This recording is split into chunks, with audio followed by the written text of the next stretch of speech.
where you worship shouldn't matter, but who you worship and how must. Lots of people make way too much over the building and way too little over the hearts of the people who gather there, including their own. Others are repelled by churchianity and go out to worship in nature instead. But too often their God is nature itself and not the God who created it. That's an age-old problem as seen in today's Morning Minutes in the Bible on Throwback Thursday. From Plain Talk Magazine, June 1969, The Sacred Groves by Robert F. Turner. God authorizes the assembling of saints. Hebrews 10, verse 25, 1 Corinthians 11, verses 18 and following, and chapter 14, verses 23 and following, which in turn certainly authorizes a place of assembly. I am well aware of the brethren's tendency to stretch this into banquet halls, fishing camps, TV and coffee rooms, and of course the elaborate and costly sanctuaries, which are more showplaces to satisfy the pride than just a place to assemble and worship God. These gross abuses have led some to remark, Christians could worship God out under a tree, and so they could. But only the gross abuse of a remedy would lead one to suggest that all meeting places be sold. Meeting under a tree is not, of itself, a guarantee of true worship. In Old Testament times, groves of trees became places of idolatrous worship. The Asherim was probably a wooden symbol of a goddess, Asherah, as a footnote to Exodus 34, verse 13.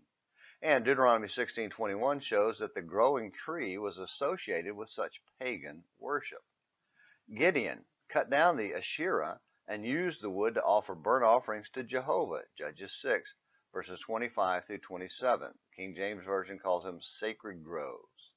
The thinking of many brethren would certainly demand that we have the very finest tree available, carefully trimmed, watered, and decorated. I suppose we could get up a church fuss over what kind of tree was scriptural. Remember the oaks of Mamre, cedars of Lebanon?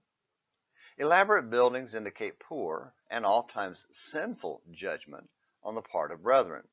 But meeting under a tree doesn't indicate soundness. Big congregations often get that way by catering to the whims and pride of the people. But a little church may be just as proud of its martyr status and far more whiny. Although there are right and wrong ways to build up a church, we must not allow ourselves the luxury of such loose thinking.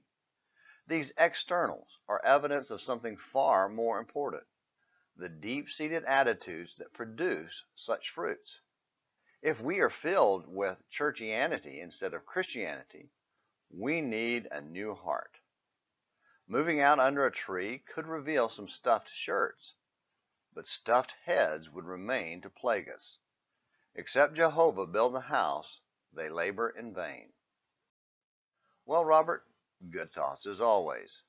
Maybe we need to cut the tree trunk out of our own eye before taking an axe to the building where our brother worships. Remember, Jesus made it clear in John 4:21 through 24 that worship is about who and how, not where. Of course, you're invited to come right back here tomorrow for another Morning Minutes in the Bible. Until then, this is James McClenny hoping you have a great day.